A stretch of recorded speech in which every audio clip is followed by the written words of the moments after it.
Maths கிளீனை தரும் 3 கட்டிகளுடனான Vim maths கட்டி ₹30 maths சேமிப்புடன்.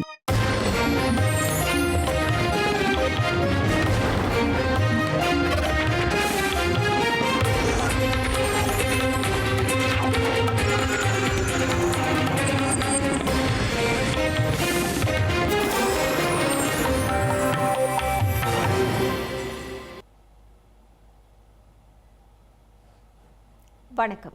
இது ஐபிசி தமிழின் பிரதான செய்திகள். முதலில் தலைப்புச் செய்திகள். ஜனாதிபதி தேர்தலில் போட்டியிடுவதாக பொன்சேகாவும் விஜயதாசவும் ஒரே நாளில் அறிவிப்பு. அனைத்து இளைஞர்களையும் தம்முடன் கைகோர்க்கவும் அழைப்பு. ஜனாதிபதி தேர்தல் திகதி நாளை அறிவிக்கப்படும் என்கிறது தேர்தல்கள் ஆணைக்குழு. இன்று நடைபெற்ற முக்கிய கூட்டத்தில் தீர்மானம். தமிழர்கள் மீதான கொடூரங்களுக்கு எதிராக குரல் கொடுத்த விக்ரமபாகு காலமானார். இறுதி நிகழ்வுகள் அறிவிப்பு பின்னர் வெளியிடப்படும் எனவும் தெரிவிப்பு. கர்நாடகாவுடன் நீடிக்கும் காவிரி நதிநீர் பிரச்சினை. இன்று டெல்லி செல்லும் தமிழ்நாட்டு நீர்வளத்துறை அமைச்சர். அடுத்த தலைமுறைக்கு நாட்டை கையளிக்க நேரம் வந்துள்ளதாக ஜோ பைடன் தெரிவிப்பு. கமலா ஹாரிஸ் சித்தம் கலங்கியவர் என ட்ரம்ப் விமர்சனம். இனி விரிவான செய்திகள். ஸ்ரீலங்கா ஜனாதிபதி தேர்தல் தொடர்பாக தேர்தல்கள் ஆணைக்குழு இன்று பேச்சுக்களை நடத்தியுள்ளது. இந்த நிலையில் ஜனாதிபதி தேர்தலுக்கான திகதி நாளை அறிவிக்கப்படும் என தேர்தல்கள் ஆணைக்குழு கூறியுள்ளது. ஸ்ரீலங்காவின் அடுத்த ஜனாதிபதி தேர்தல் நடத்தப்படும் திகதி நாளை 26ஆம் திகதி வெள்ளிக்கிழமைக்குள் அறிவிக்கப்படும் என தேர்தல்கள் ஆணைக்குழுவின் தலைவர் RMAL ரத்நாயக்க கடந்த வாரம் கூறியிருந்தார். இந்த நிலையில் ஜனாதிபதி தேர்தல் திகதி மற்றும் வேட்புமனு கோரும் திகதி குறித்த இறுதி தீர்மானத்தை மேற்கொள்வதற்காக தேர்தல்கள் ஆணைக்குழுவின் தலைவர் திரு RMAL ரத்நாயக்க தலைமையில் இன்று காலை தேர்தல்கள் ஆணைக்குழு கூடியது. அந்த வகையில் ஜனாதிபதி தேர்தல் நடைபெறும் திகதி தொடர்பான வர்த்தமானி அறிவிப்பை நாளை வெளியிட இன்றைய கூட்டத்தில் தீர்மானிக்கப்பட்டுள்ளதாக ஆணைக்குழு தெரிவித்துள்ளது. அதேபோன்று ஜனாதிபதி தேர்தல் நடத்தப்படும் திகதி மற்றும் ஏனைய நீதிச் சட்ட ஏற்பாடுகள் பற்றி தனிப்பட்ட பலரும் முன்வைக்கும் கருத்துக்களுக்கு ஆணைக்குழு எந்தவொரு பொறுப்பையும் ஏற்காது எனவும் ஆணைக்குழு இன்று வெளியிட்டுள்ள அறிக்கையில் கூறியுள்ளது. இதேவேளை சுதந்திரமான தேர்தலுக்கு இடையூறாக அரசியல் தலையீட்டினால் ஏற்பாடு செய்யப்பட்ட ஏறத்தாழ 30 நிகழ்வுகள் தேர்தல் ஆணைக்குழுவின் உத்தரவின் மூலம் நிறுத்தப்பட்டுள்ளது. ஆணைக்குழுவுக்கு கிடைத்த முறைப்பாடுகளின் அடிப்படையில் இந்த நடவடிக்கை எடுக்கப்பட்டதாக அதன் தலைவர் RMAL ரத்நாயக்க குறிப்பிட்டார். அரசியல் தலையீடு காரணமாக வாக்காளர்களுக்கு நியமனம் வழங்கல், பொருட்கள் விநியோகம் போன்ற பல வேலைத்திட்டங்கள் நிறுத்தப்பட்டுள்ளதாக அவர் தெரிவித்துள்ளார். ஜனாதிபதி தேர்தல் திகதி அறிவிக்கப்பட்டதன் பின்னர் அதிகாரிகள் குழுக்கள் இது தொடர்பில் கடுமையாக செயற்படுவதற்கு தயாராக உள்ளதாகவும் தேர்தல்கள் ஆணையாளர் மேலும் குறிப்பிட்டுள்ளார். போர் குற்றச்சாட்டுகள் முன்வைக்கப்பட்டுள்ள ஸ்ரீலங்காவின் ஜனாதிபதி தேர்தலில் போட்டியிடவுள்ளதாக ஃபீல்டு மார்ஷல் சரத் பொன்சேகா இன்று உத்தியோகபூர்வமாக அறிவித்துள்ளார். ஜனாதிபதி தேர்தலில் போட்டியிடுமாறு பலர் தம்மிடம் கோரிக்கை விடுத்துள்ளதாகவும் இலங்கை மக்களின் இந்த அழைப்பை தாம் ஏற்றுக்கொள்வதாகவும் அவர் கூறியுள்ளார். இலங்கையை கடந்த 76 ஆண்டுகளாக வங்குரோத்து நிலைக்கு இட்டுச் சென்ற திறமையற்ற அரசியல் குழுவினால் மக்கள் வழிநடத்தப்பட்டதாகவும் சரத் பொன்சேகா குறிப்பிட்டுள்ளார். வருமானத்தை அதிகரிக்க நாட்டில் உள்ள இயற்கை வளங்களை பயன்படுத்த வேண்டுமெனவும் அவர் வலியுறுத்தியுள்ளார். கடந்த 2010ஆம் ஆண்டு ஜனாதிபதி தேர்தலில் பொது எதிரணி வேட்பாளராக போட்டியிட்ட முன்னாள் இராணுவ தளபதி இலங்கையை முன்னோக்கி கொண்டு செல்வதற்கு தன்னுடன் இணையுமாறு ஒவ்வொரு இலங்கையர்களுக்கும் அழைப்பு விடுத்துள்ளார். ஸ்ரீலங்கா ராணுவத்தின் 18வது ராணுவ தளபதியாக செயற்பட்டிருந்த ஃபீல்டு மார்ஷல் சரத் பொன்சேகாவின் கட்டளையின் கீழ் தமிழீழ விடுதலை புலிகள் முன்னெடுத்த தமிழ் மக்களுக்கான ஆயுத வழி உரிமை போராட்டம் மிகவும் கொடூரமான முறையில் முடிவுக்கு கொண்டுவரப்பட்டிருந்தது. ராணுவத்தில் ஜெனரல் தரத்துடன் இருந்தபோது ஓய்வு பெற்ற சரத் பொன்சேகா கடந்த 2010ஆம் ஆண்டு அப்போதைய ஜனாதிபதி மஹிந்த ராஜபக்சவை எதிர்த்து பொது வேட்பாளராக களமிறங்கியதன் மூலம் அரசியலுக்குள் பிரவேசித்தார். ஜனாதிபதி தேர்தலில் தோல்வியடைந்த போதிலும் அதன் பின்னர் நடைபெற்ற பொது தேர்தலில் ஐக்கிய மக்கள் சக்தி சார்பாக போட்டியிட்டு நாடாளுமன்றத்திற்கு தெரிவு செய்யப்பட்டார். கடந்த 2015ஆம் ஆண்டு மார்ச் மாதம் 22ஆம் திகதி அப்போதைய ஜனாதிபதி மைத்ரிபால ஸ்ரீசேனவினால் ஃபீல்டு மார்ஷல் பதவிக்கு பதவி உயர்வு பெற்ற பொன்சேகா அந்த தரத்திற்கு உயர்த்தப்பட்ட ஸ்ரீலங்காவின் முதல் இராணுவ அதிகாரி என்ற பெருமையை பெற்றிருந்தார். ஸ்ரீலங்கா ஜனாதிபதி தேர்தலில் தாமும் போட்டியிடப் போவதாக நீதி அமைச்சர் விஜயதாஸ் ராஜபக்ஷவும் அறிவித்துள்ளார். கொழும்பில் இன்றைய தினம் இடம்பெற்ற விசேட ஊடகவியலாளர் சந்திப்பில் கருத்து வெளியிட்ட போதே அவர் இந்த அறிவிப்பை வெளியிட்டுள்ளார். தாய்நாட்டை தொடர்ந்து அளிக்கும் தீய சக்திகளை தோற்கடிக்க வேண்டுமென குறிப்பிட்டுள்ள விஜயதாச ராஜபக்ச கடந்த பல தசாப்தமாக அரச இயந்திரம் ஊழல் லஞ்சம் கப்பத்துடன் இயங்கி வந்ததாகவும் கூறியுள்ளார். மனித பெறுமதிகளை குழி தோண்டி புதைத்து அரசியல் அராஜக செயற்பாடுகள் நாட்டை வங்குரோத்த நிலைக்கு இட்டுச் சென்றுள்ளதாகவும் நீதியமைச்சர் குறிப்பிட்டுள்ளார். இந்த ஆண்டு நடைபெறவுள்ள ஜனாதிபதி தேர்தல் இந்த நாட்டிலுள்ள அனைவரின் எதிர்கால தலைவிதியையும் தீர்மானிக்கும் திருப்பு முனையாக அமையும் என விஜயதாச ராஜபக்ச குறிப்பிட்டுள்ளார். தாய்நாட்டின் வாழ்வு அல்லது அழிவை தீர்மானிக்கும் காரணியாக மக்களின் வாக்குகள் அமையும் என அவர் வலியுறுத்தியுள்ளார்.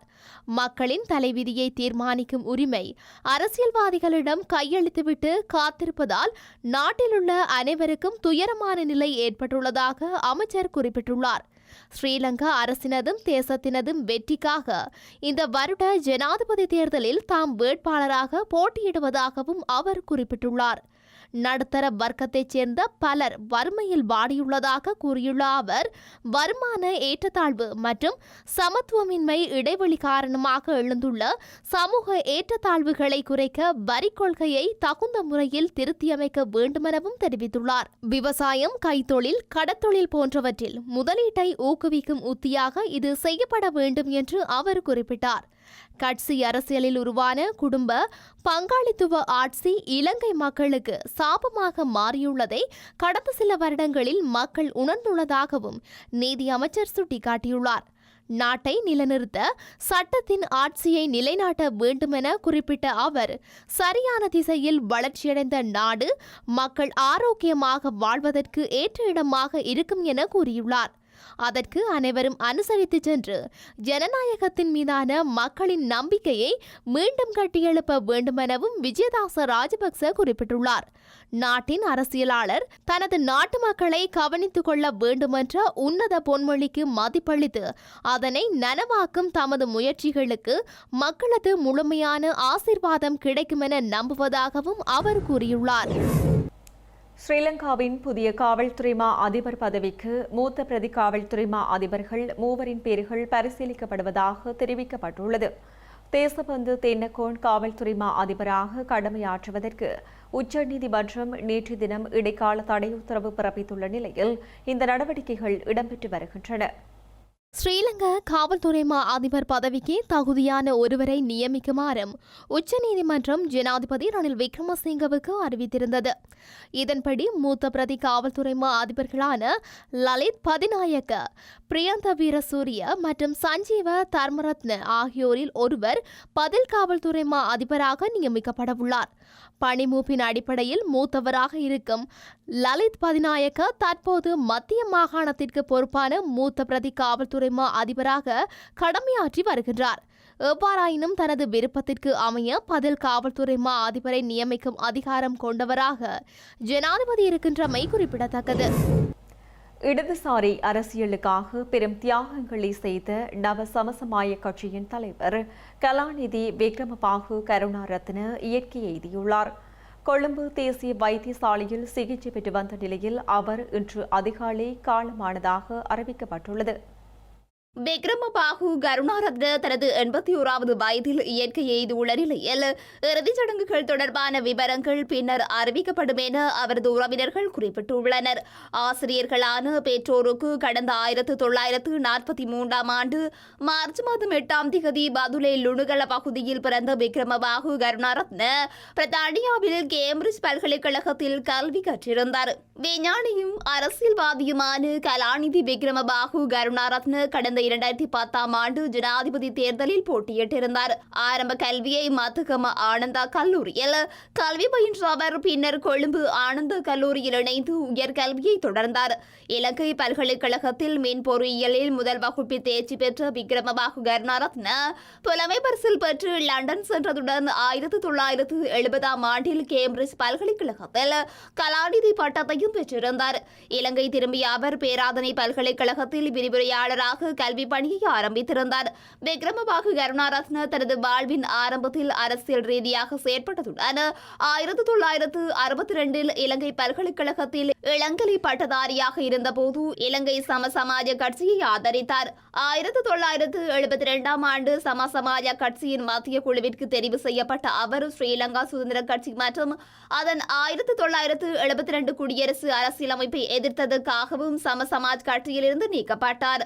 பின்னர் 1977 ஆண்டு வாசுதேவ நாணயக்காரவுடன் இணைந்து நவசமசமாய என்ற புதிய சமூக சமத்துவ கட்சியை உருவாக்கியிருந்தார் என்பதும் குறிப்பிடத்தக்கது. யாழ்ப்பாணம் நீதவான் நீதிமன்றத்தில் வழக்கொன்றுக்கு சென்றுவிட்டு திரும்பிய ஒருவரை வாள் கொண்டு துரத்திச் சென்ற சந்தேக நபர் ஒருவர் கைது செய்யப்பட்டுள்ளார். கைது செய்யப்பட்ட சந்தேக நபர் ஏற்கனவே வாள்வெட்டு சம்பவங்களுடன் தொடர்புள்ளதாக காவல்துறையினர் தெரிவித்துள்ளனர். யாழ்ப்பாணம் ராசாவின் தோட்ட வீதியில் உள்ள வீடொன்றில் 24 வயதான சந்தேக நபர் பதுங்கியிருந்த போது யாழ்ப்பாண பிராந்திய காவல்துறை புலனாய்வாளர்களுக்கு கிடைத்த ரகசிய தகவலுக்கு அமைய கைது நடவடிக்கைகள் முன்னெடுக்கப்பட்டுள்ளது. கடந்த மே மாதம் 30ஆம் தேதி யாழ்ப்பாண நீதவான் நீதிமன்றத்தில் வழக்கொன்றுக்கு சென்றுவிட்டு திரும்பிய ஒருவரை வாள் கொண்டு மூவர் துரத்தி சென்றுள்ளனர். இதனால் அச்சமடைந்தவர் மீண்டும் நீதிமன்ற வளாகத்திற்குள் புகுந்து தஞ்சம் கோரியுள்ளார். குறித்த சம்பவம் தொடர்பாக யாழ்ப்பாண நீதவான் கட்டளைக்கு அமைய சந்தேக நபர்களை கைது செய்ய உத்தரவிடப்பட்டிருந்தது. இதனையடுத்து சந்தேக நபர் ஒருவர் இன்று கைது செய்யப்பட்டு யாழ்ப்பாண பிராந்திய குற்றத்தடுப்பு பிரிவு காவல்துறையினரிடம் ஒப்படைக்கப்பட்டுள்ளார். வாழ்வெட்டு சம்பவங்கள் தொடர்பில் சந்தேக நபர் மீது 4 திறந்த பிடியாணைகள் காணப்படுவதாகவும் காவல்துறையினர் தெரிவித்துள்ளனர்.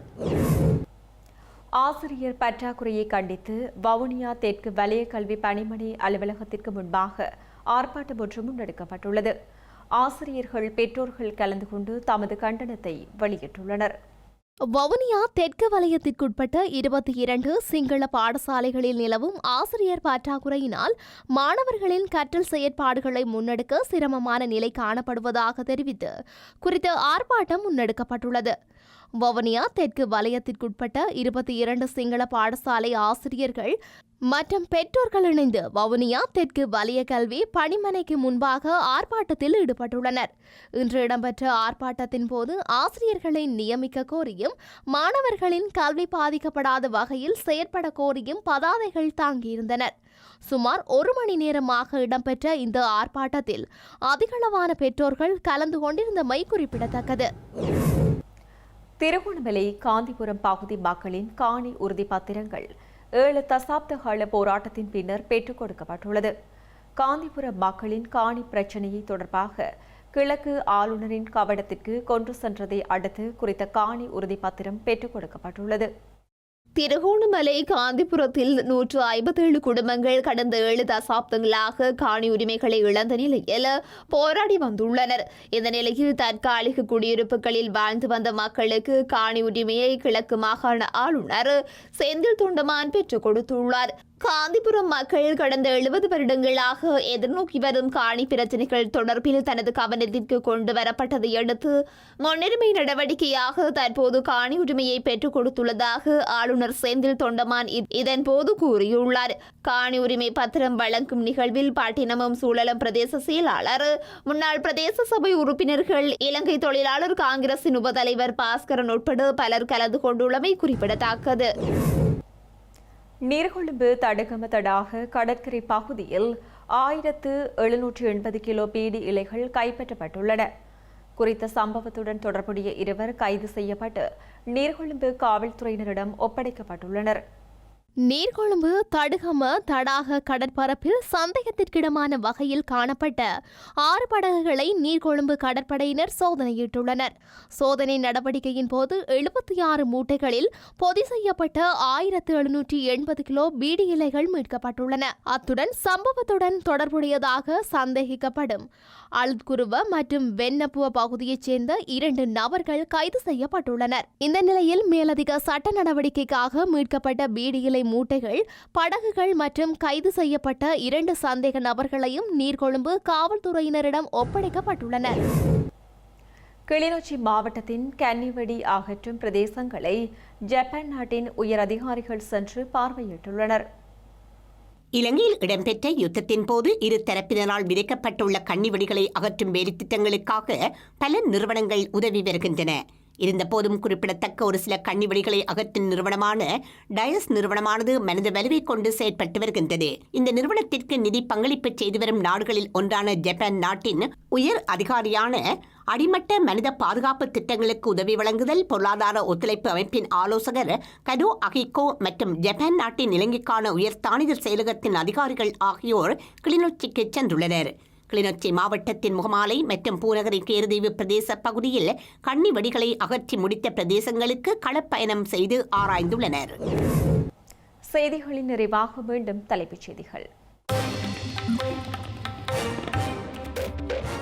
ஜனாதிபதி தேர்தலில் போட்டியிடுவதாக பொன்சேகாவும் விஜயதாசவும் ஒரே நாளில் அறிவிப்பு. அனைத்து இளைஞர்களையும் தம்முடன் கைகோர்க்கவும் அழைப்பு. ஜனாதிபதி தேர்தல் திகதி நாளை அறிவிக்கப்படும் என்கிறது தேர்தல்கள் ஆணைக்குழு. இன்று நடைபெற்ற முக்கிய கூட்டத்தில் தீர்மானம். தமிழர்கள் மீதான கொடூரங்களுக்கு எதிராக குரல் கொடுத்த விக்ரமபாகு காலமானார். இறுதி நிகழ்வுகள் அறிவிப்பு பின்னர் வெளியிடப்படும் எனவும் தெரிவிப்பு. கர்நாடகாவுடன் நீடிக்கும் காவிரி நதிநீர் பிரச்சினை. இன்று டெல்லி செல்லும் தமிழ்நாட்டு நீர்வளத்துறை அமைச்சர். அடுத்த தலைமுறைக்கு நாட்டை கையளிக்க நேரம் வந்துள்ளதாக ஜோ பைடன் தெரிவிப்பு. கமலா ஹாரிஸ் சித்தம் கலங்கியவர் என ட்ரம்ப் விமர்சனம். இத்துடன் ஐபிசி தமிழ் தொலைக்காட்சியின் பிரதான செய்திகள் நிறைவு பெற்றன. உடனுக்குடன் செய்திகளை அறிந்து கொள்ள IBCTamil.com என்ற எமது இணையதளத்தை பார்வையிடுங்கள். வணக்கம்.